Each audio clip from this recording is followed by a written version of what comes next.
तर नमस्कार बहिणो, मी आत्ताच तुम्हाला शेतातून एक मोठी अपडेट देत आहे. एकीकडे हजारो लाडक्या बहिणींच्या अकाउंटमध्ये मार्चचा हप्ता इथे जमा होण्यास सुरुवात झालेली आहे. परंतु अशा खूप साऱ्या लाडक्या बहिणी आहेत, त्यांच्या अकाउंटवर अजून सुद्धा इथे एकही रुपया इथे जमा झालेला नाही. होय, तुम्ही खरं ऐकलेलं आहे. आपल्याला आत्ताच खूप साऱ्या लाडक्या बहिणींच्या कमेंट्स आलेल्या आहे, की सर आमच्या अकाउंटवर अजून एक सुद्धा रुपया इथे जमा झालेला नाही. आपल्याला कमेंट्स खूप सारे इथे आलेले आहे. आता त्यामध्ये बीड जिल्हा असेल, नंदुरबार असेल किंवा असे खूप सारे जिल्हे आहे, की ज्या जिल्ह्यामध्ये अजून सुद्धा इथे पैसे त्या लाडक्या बहिणींना इथे आलेले नाही. तर आता लाडक्या बहिणी आम्हाला विचारत आहेत, की "सर, आम्हाला नेमके पैसे का आलेले नाहीत? याचं नेमकं कारण काय आहे?" तर लाडक्या बहिणींनो, मी तुम्हाला आता याचं सोपं आणि सरळ कारण सांगतो. बघा, ज्या लाडक्या बहिणींनी 30 एप्रिलपर्यंत इथे दुरुस्ती केली नसेल, त्यांना अजून एकही हप्ता इथे त्यांच्या अकाउंटवर इथे जमा झालेला नसेल.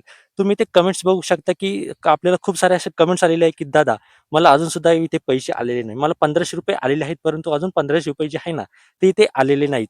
दादा मी बीड जिल्ह्यामधून बोलते, मला अजून सुद्धा इथे पैसे आलेले नाहीत.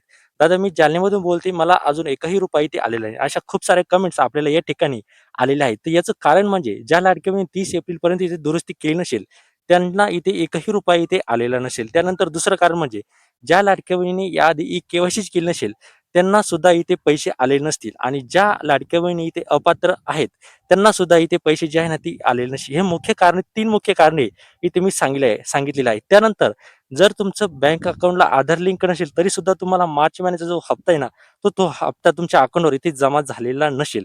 हे सुद्धा इथे मोठं कारण इथे सांगितलं जात आहे. तर आजची अपडेट या ठिकाणी मी तुम्हाला सांगितलेलं आहे. तुम्हाला ₹1500 आले का? ते आम्हाला कमेंट करून नक्की सांगा. चॅनलवर जर नवीन असाल, तर आत्ताच आपल्या चॅनलला इथे सबस्क्राईब करून घ्या. धन्यवाद.